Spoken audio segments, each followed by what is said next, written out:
hari ini teman-temannya yang tidak masuk? Tidak ada. Alhamdulillah. Ya, baik. Pada kesempatan hari ini pelajaran kita adalah coding dan kecerdasan artifisial. Ya, baik. Nah, hari ini kita akan membahas tentang berpikir komputasional, ya.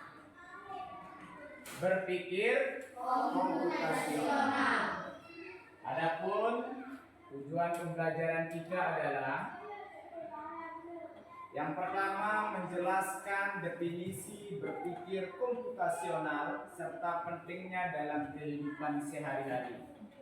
Ya, jadi seharian itu pasti ada nih masalah-masalah yang akan kita temukan dan penting dicarikan solusinya.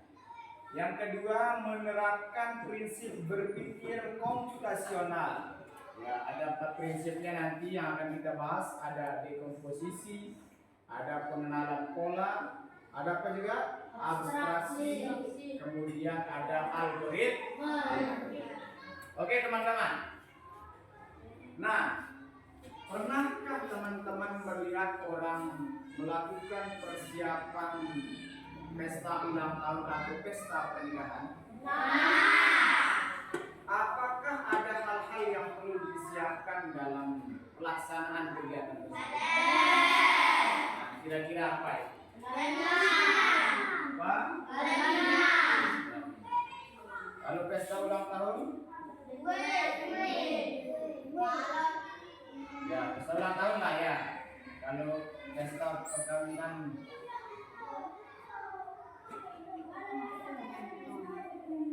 apa dulu? Ada kue ulang tahun. Balon. Balon ini termasuk dekorasi atau tidak? Dekorasi ya. Apa lagi? Ya? Kado. Siapa yang menyiapkan kado ini? Orang. Apalagi yang perlu disiapkan? Misalnya ini ada tamu undangan yang datang, apa yang perlu diberikan? Amplop apa menu makanan? Menu makanan ya. Amplop menu makanan. Siapa yang pernah merayakan ulang tahun ini? Pernah? Berapa tamu yang diundang? Apakah dalam mengundang itu secara lisan atau pakai kartu? Pakai kartu. Berarti butuh kartu enggak dalam menyiapkan hari ulang tahun? Kartu undangan ya. Oke, dan sebagainya ya.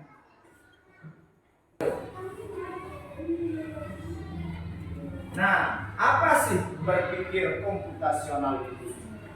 Nah, jadi teman-teman, berpikir komputasional itu adalah suatu metode cara berpikir untuk memecahkan masalah. Ya, yang rumit menjadi ya lebih mudah. Atau ya, singkatnya adalah cara cerdas menyelesaikan masalah. Nah, jadi berpikir komputasional bukan berarti kita harus menjadi robot ya, menggunakan kode-kode rumit, tapi berpikir komputasional itu ya kita segera mencari tindakan-tindakan yang efektif dan efisien. Nah, teman-teman, jadi ada 4 prinsip. Nah, ini 4 prinsip berpikir komputasional.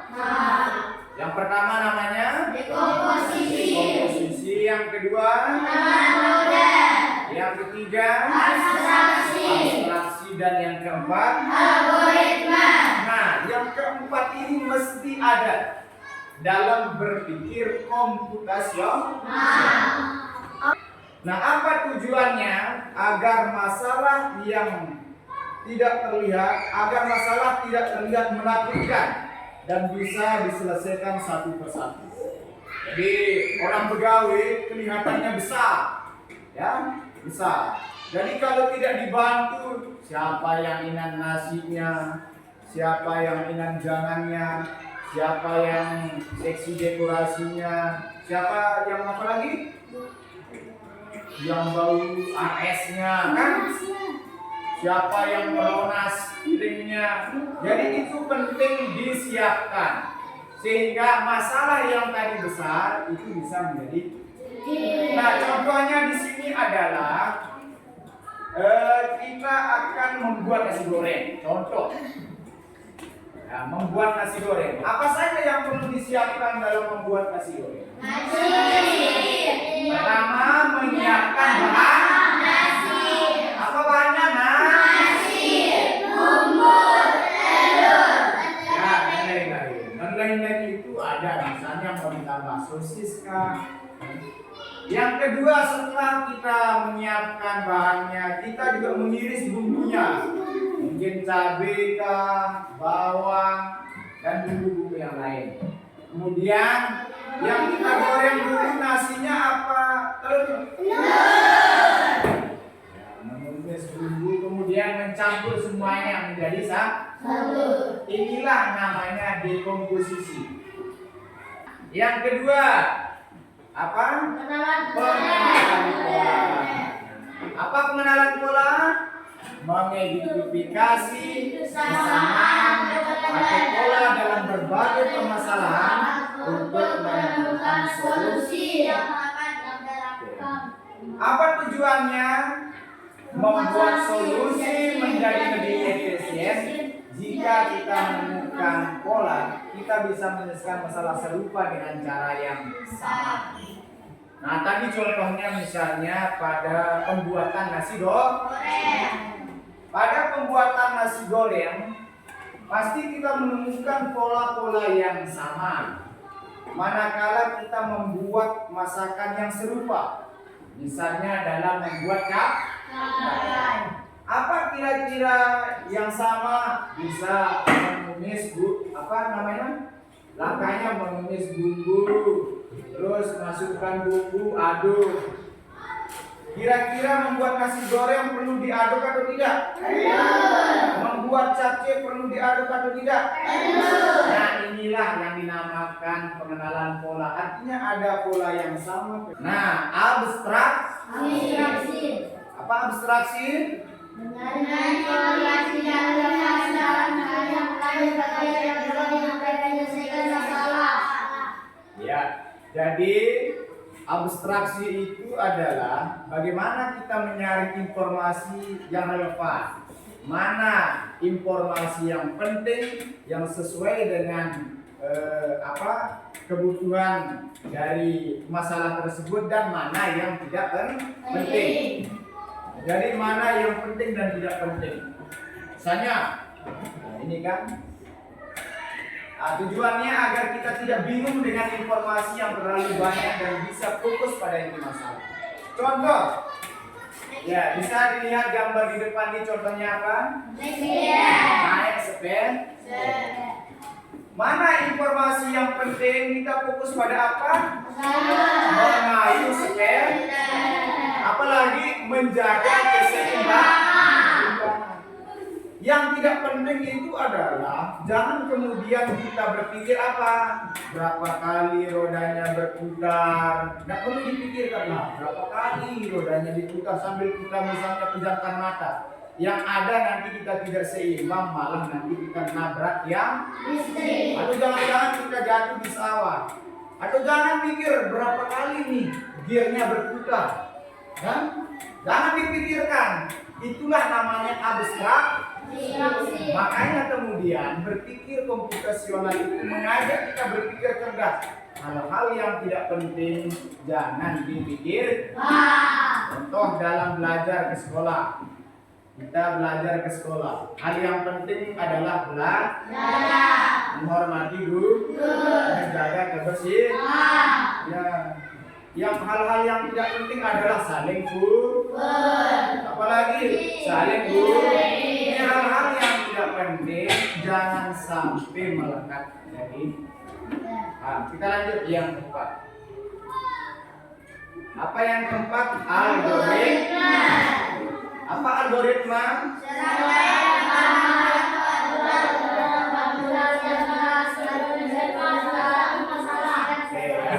Serangkaian langkah-langkah yang berurutan, yang runut, ya, sehingga masalah atau tujuan kita tercapai, ya.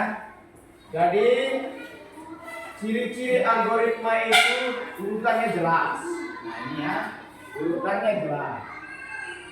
Jadi jelas urutannya. Yang kedua misalnya tidak ambigu, tidak memiliki arti ganda, tidak membingungkan. Tidak ambigu dan tidak membingungkan. Ya, yang ketiga itu adalah berhenti setelah masalah selesai. Ini manfaat kita mempelajari berpikir komputasional. Jadi ada manfaatnya. Ya, ada manfaat kita mempelajari berpikir komputasional. Yang pertama itu adalah melatih kemampuan berpikir logis dan struktur. Ya. Jadi kita tidak gampang dalam berpikirnya, ya. Jadi terstruktur, rapi, jelas. Ya, kita tidak diajak berpikir yang membingungkan. Biasanya kalau kita diberikan masalah, diberikan tugas, itu kadang kita bingung. Karena apa? Kita belum memanfaatkan pikiran kita dengan cerdas. Misalnya ketika diberikan tugas teman-teman, Pak tidak bisa, belum dipelajari, belum dipahami, ya. Ini makanya dalam belajar itu pertama baca dulu, ya. Setelah dibaca dipahami, baru kemudian dijawab kalau ada misalnya tugas yang diberikan. Harus jelas, jangan begitu dikasih tugas, Pak tidak bisa, belum dibaca, belum dipelajari, belum dipahami. Nah, jadi berpikir komputasional mengajar kita untuk berpikir. Yang kedua, membantu kita merencanakan sesuatu dengan efektif dan efisien. Ya, tidak membuang waktu, tidak membuang tenaga banyak. Kalau runutannya jelas, maka kegiatan kita itu akan efektif dan efisien. Yang ketiga, membuat kalian menjadi pemecah masalah yang lebih baik.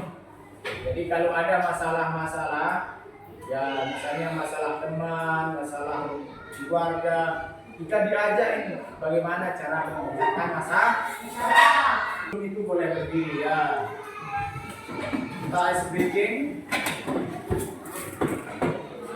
Ya, jadi perhatikan kemana arah pulpen, arah buat marker ini, sana arah teman-teman ya. Iya, perhatikan. Coba kalau ke kanan ya, 1, 2, 3, kanan. Usah ikut ya. Balik, kanan kiri, depan.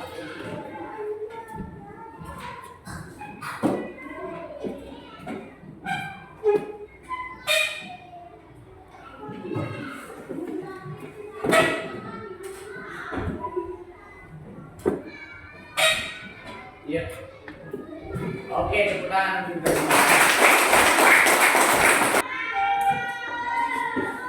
Dekomposisi. Mana kelompok dekomposisi ya? Ini kita bilang kelompok dekomposisi. Ini kelompok dekomposisi. Kemudian kelompok 2 kita kasih nama pengenalan kedua. Nanti silakan apa nama kelompoknya. Nah, kemudian kelompok 3 ini namanya kegiatannya itu abstraksi. Kemudian nanti ini ada algoritma ya. Jadi silakan teman-teman.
Nah, selanjutnya silahkan masing-masing kelompok 2 orang dibaca soalnya, kemudian kelompoknya soal dan jawaban yang telah ditulis di kertas planum ya.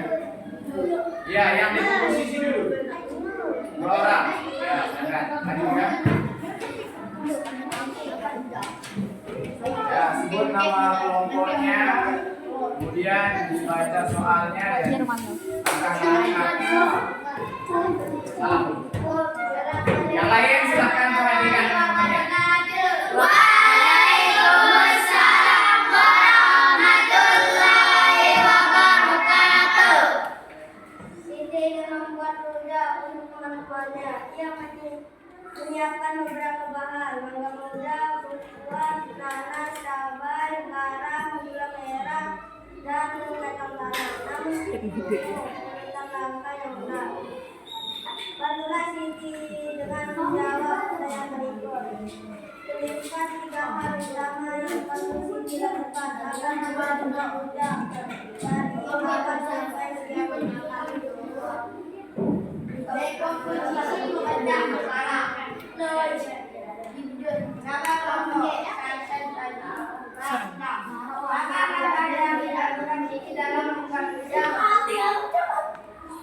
yang membuat rujak: 1. Mengupas buah-buahan.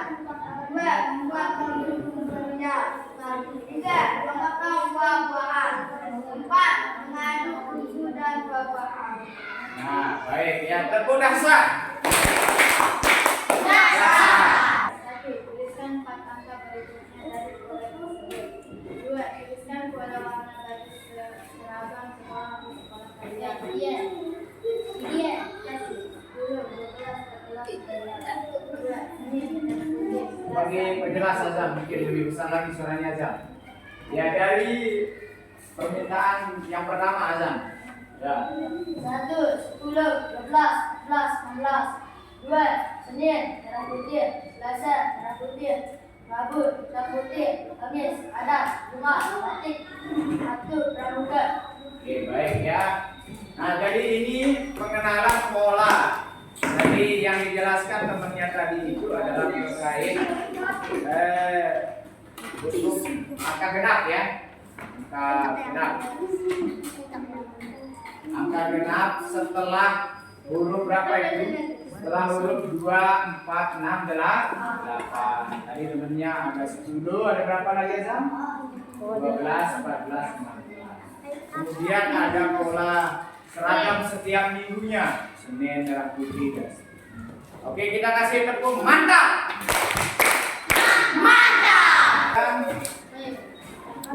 Adik-adik kita sudah mendiskusikan terkait dengan apa itu dekomposisi, apa itu apa lagi, pengenalan pola, apa itu abstraksi, dan yang terakhir algoritma. Kira-kira ini ada yang ingin mengungkapkan perasaannya setelah diskusi? Boleh angkat tangan. Gimana perasaannya setelah diajak berdiskusi terkait dengan pemecahan masalah? Rasa bahagia, happy, senang, atau lega? Ya, happy ya. Oke, ya, baik. Oke, terima kasih. Nah, jadi teman-teman sekalian, kesimpulannya adalah kesimpulan pelajaran kita hari ini, ya, berpikir komputasional itu merupakan alat bantu berpikir yang digunakan, bisa digunakan siapa saja untuk menghadapi tantangan, ya, sehingga permasalahan yang dialami menjadi mudah kalau kita menyelesaikan dengan cara berpikir apa? Komputasional. Nah, yang perlu diingat, ada 4 prinsip komputasional, berpikir komputasional. Yang pertama, dekomposisi, terus pengenalan pola, abstraksi, algoritma. Nah, itu ya teman-teman diskusi apa pembelajaran kita hari ini terkait dengan berpikir komputasional. Mata pelajaran kita coding dan kecerdasan sosial. Kita akan melanjutkan minggu depan ya. Oke, kita kasih tepuk semangat dulu. Tepuk semangat.